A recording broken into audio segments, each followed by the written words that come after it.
With Max Immelman dead, Oswalk Boelcke was now the fatherland's most famous ace.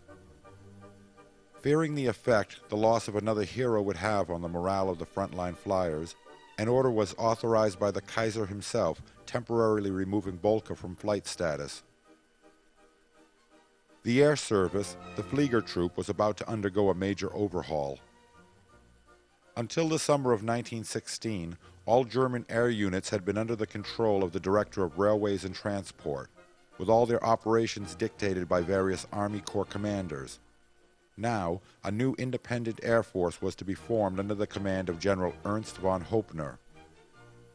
Whereas fighter aircraft had previously been attached in small numbers to operational squadrons, they would now form their own squadrons, or Jagdstaffeln.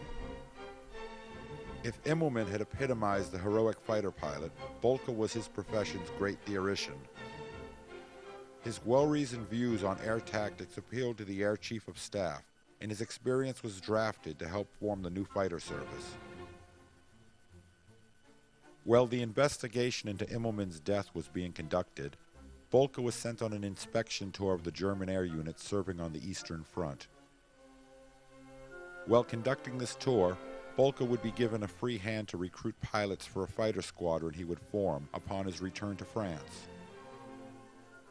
Boelcke visited units in Austria, Turkey, Macedonia, Bulgaria, and Russia.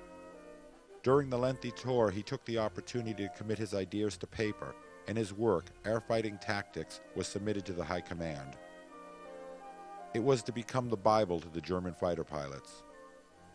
Boelcke's discourse included his famous dicta, a set of fundamental rules for aerial combat.